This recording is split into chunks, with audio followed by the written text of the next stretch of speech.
ఇంకెవాళ నేను ఒక్కనే విజయవాడ సామాన్లకైతే వెళ్తున్నామా. కొన్ని విజయవాడలో నేను కూడా తీసుకోవాల్సినవి ఉంటే అవన్నీ తీసేసుకున్నాను అనమాట. నేను ఒక్కనే వెళ్తున్నా కాబట్టి.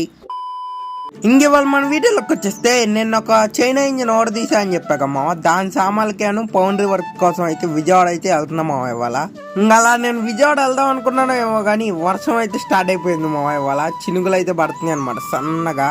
ఇంకెవాళ నేను ఒక్కనే విజయవాడ సామాన్లకైతే వెళ్తున్నా. ఈ వర్షంలో పడి వెళ్ళాలి సామాన్ల కోసం. ఇంకా ఇంటి దగ్గర స్టార్ట్ అయిపోయి ఒక 500 పెట్రోల్ అయితే కొట్టిస్తున్నాము విజయవాడ వెళ్ళడానికి. ఇప్పుడు నేను విజయవాడ చలో అని అయితే వెళ్ళిపోతున్నాము సామాన్లకి. ఇవాళ నేను ఒక్కనే ఇంత ధైర్యంగా విజయవాడ వెళ్తున్నా అంటే దానికి కారణం మటుకి మా బాబాయ్ అమ్మ, చిన్నంగే బాబాయ్.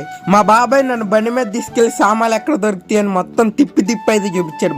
మా బాబాయ్ ఏంటంటే సామాన్ల కోసం నేను తిరిగి ఇబ్బంది పడ్డా, అలా నువ్వు పడుకోండి ఇప్పుడు నేను తిప్పి చూపిస్తున్నా అన్నాడు మామ. ఆ రోజు మా బాబాయ్ బండి మీద తిప్పడం వల్ల ఇవాళ నేనైతే ధైర్యంగా అయితే వెళ్తున్నా సామాన్లు తెచ్చుకోవడానికి. నాకు బాబాయ్ ఇది సోప్ అయినా ఏమైనా అనుకో, వాళ్ళంత ధైర్యంగా బండి మీద వెళ్ళి సామాన్లు తెచ్చుకుంటున్నా అంటే అది నీ వల్లే బాబాయ్. మా నాన్న కూడా విజయవాడ సామాన్లకి వెళ్ళేవాడు కానీ మా నాన్న బస్కి అయితే వెళ్ళేవాడు మా బండి మీద అయితే మా నాన్న వెళ్ళేవాడు కాదు. మా నాన్న బస్కి వెళ్ళి ఆటో 2 సంచులు ఇటు ఒక సంచి పట్టుకొని అయితే వచ్చేవాడు మా. అక్కడ ఆటో ఎక్కి అక్కడి నుంచి దిగి బస్సు ఎక్కి ఇదంతా ఇంత కష్టం మనం పడాలన్నా పడలేం మా. మనం తేలిగ్గా బండి మీద కట్టుకుని వచ్చేద్దాం అనే ఉద్దేశంతో నేను విజయవాడ అయితే వెళ్ళిపోతున్నాయి వాళ్ళ. అలా చల్లగా వర్షం పడుతుంటే వేడికి టీ తాగుదాం అని గుంటుపల్లిలో ఉన్న టీ షాప్ దగ్గర అయితే ఆగామా. ఇదివైకి నేను మా బాబాయ్ కలిసి ఇక్కడే టీ తాగేవాళ్ళం అనమాట. ఇవాళ నేను ఒక్కనే రావాల్సి వచ్చింది టీకి. నాకు కాళ్ళు చూసారు మా, బురద అయిపోయినాయి వర్షం వల్ల.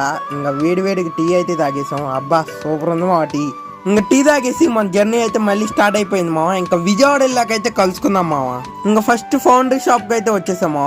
ఫౌండరీలో కొన్ని సామాన్లు కావాలంటే అవి తెచ్చిచ్చేసి క్రాంక్ కూడా పెట్టేయాలన్నమాట. ఫౌండరీలో అప్పచెప్పి వెళ్ళిపోవడమే సామాన్ల కొట్టుకి. సామాన్ల కొట్టుకైతే వచ్చేసామా. మా నాన్న అయితే లిస్ట్ రాసిచ్చాడు. ఆ లిస్ట్ అయితే వాళ్ళకి ఇచ్చేసా. నీట్ గా మన సంచి అయితే కట్టించేశారు. అది అయిపోవడం ఏంటో 2 టౌన్ లో ఉన్న ఎన్టీఆర్ కాంప్లెక్స్ కి వచ్చేసి బండికి పెట్టే మొబైల్ హోల్డర్ అయితే తీసుకున్నామా. దాంతో పాటు నా ఫోన్ కి పౌచ్ అయితే ఒకటి తీసుకున్నా అనమాట.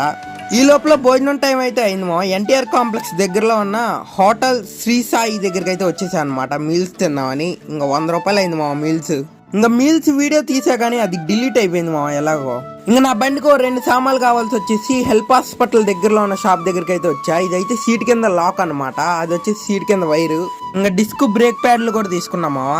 నాకు విజయవాడలో ఉన్న పనులు మొత్తం అయిపోయినామా. 1 టౌన్ మా సామాన్ల షాప్ దగ్గరికి అయితే వచ్చేసా. మూట అయితే బండికి నీట్ కట్టేసామా. నా హెడ్ అని ఫౌండరీ వర్క్ లో సామాన్లు తెచ్చేసా. బండి వేసుకొని ఇంటికైతే వెళ్ళిపోవడమేమో చెలో అని.